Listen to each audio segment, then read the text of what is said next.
ಎಲ್ಲರಿಗೂ ನಮಸ್ಕಾರ. ನಮ್ಮ ಶ್ರೀ ಚಾನಲ್ಗೆ ಮತ್ತೊಮ್ಮೆ ನಿಮ್ಮೆಲ್ಲರಿಗೂ ಸ್ವಾಗತ. ಓಂ ನಮೋ ಭಗವತೆ ವಾಸುದೇವಾಯ್. ಕೂರ್ಮಾವತಾರವು ಭಗವಾನ್ ವಿಷ್ಣುವಿನ ದಶಾವತಾರಗಳಲ್ಲಿ ಎರಡನೆಯದು. ಈ ಕಥೆಯು ನಮಗೆ ಧೈರ್ಯ ಮತ್ತು ಪರಿಶ್ರಮದ ಮಹತ್ವವನ್ನು ತಿಳಿಸಿಕೊಡುತ್ತದೆ. ಕೂರ್ಮಾವತಾರದ ಕಥೆ. ದುರ್ವಾಸ ಮುನಿಗಳ ಶಾಪ. ಒಮ್ಮೆ ದೇವತೆಗಳ ರಾಜ ಇಂದ್ರನು ತನ್ನ ಐರಾವತ ಆನೆಯ ಮೇಲೆ ಹೋಗುತ್ತಿದ್ದಾಗ ದೂರ್ವಾಸ ಮುನಿಗಳು ದೇವಲೋಕದಿಂದ ತಂದ ಪವಿತ್ರವಾದ ಹೂವಿನ ಹಾರವನ್ನು ಇಂದ್ರನಿಗೆ ನೀಡುತ್ತಾರೆ.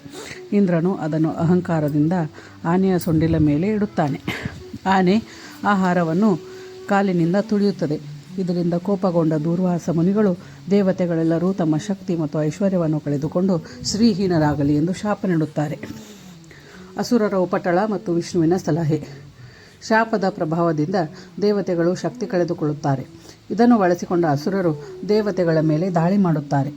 ಸೋತು ಹೋದ ದೇವತೆಗಳು ವಿಷ್ಣುವಿನ ಬಳಿ ಸಹಾಯ ಬೇಡುತ್ತಾರೆ. ವಿಷ್ಣುವು ಅವರಿಗೆ ಸಮುದ್ರ ಮಂಥನ ಮಾಡಲು ಸಲಹೆ ನೀಡುತ್ತಾನೆ. ಸಮುದ್ರವನ್ನು ಕಡಿದರೆ ಅವರಿಗೆ ಅಮೃತ ಬರುತ್ತದೆ, ಅದನ್ನು ಕುಡಿದರೆ ನೀವು ಅಮರರಾಗುತ್ತೀರಿ ಎಂದು ತಿಳಿಸುತ್ತಾನೆ. ಸಮುದ್ರ ಮಂಥನ. ದೇವತೆಗಳು ಮತ್ತು ಅಸುರರು ಸೇರಿ ಕ್ಷೀರ ಸಮುದ್ರವನ್ನು ಕಡಿಯಲು ನಿರ್ಧರಿಸುತ್ತಾರೆ.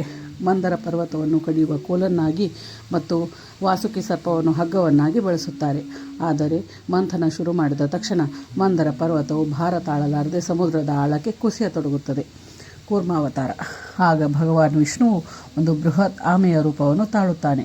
ಸಮುದ್ರದ ತಳಕ್ಕೆ ಹೋಗಿ ಮಂದರ ಪರ್ವತವನ್ನು ತನ್ನ ಬೆನ್ನಿನ ಮೇಲೆ ಹೊತ್ತುಕೊಳ್ಳುತ್ತಾನೆ. ಈ ಗಟ್ಟಿಯಾದ ಆಧಾರದ ಮೇಲೆ ದೇವತೆಗಳು ಮತ್ತು ಅಸುರರು ಮತ್ತೆ ಸಮುದ್ರವನ್ನು ಕಡಿಯುತ್ತಾರೆ. ಸಮುದ್ರ ಮಂಥನದ ಸಮಯದಲ್ಲಿ ಮೊದಲು ಹಾಲಾಹಲ ವಿಷ ಬರುತ್ತದೆ. ಇದನ್ನು ಶಿವನು ಕುಡಿಯುತ್ತಾನೆ. ನಂತರ ಲಕ್ಷ್ಮೀದೇವಿ, ಐರಾವತ, ಕಾಮಧೇನು ಮುಂತಾದ ಅಮೂಲ್ಯ ವಸ್ತುಗಳು ಬರುತ್ತವೆ. ಕೊನೆಯಲ್ಲಿ ಧನ್ವಂತರಿಯು ಅಮೃತದ ಕಲಶದೊಂದಿಗೆ ಬರುತ್ತಾನೆ. ಈ ಅಮೃತವನ್ನು ಕುಡಿದು ದೇವತೆಗಳು ಮತ್ತೆ ಶಕ್ತಿಶಾಲಿಗಳಾಗುತ್ತಾರೆ. ಈ ಕಥೆಯಿಂದ ನಮಗೆ ತಿಳಿದು ಬರುವ ನೀತಿ ಏನೆಂದರೆ, ಕಷ್ಟ ಬಂದಾಗ ನಾವು ಧೃತಿಗೆಡದೆ ತಾಳ್ಮೆಯಿಂದ ಕೆಲಸ ಮಾಡಬೇಕು.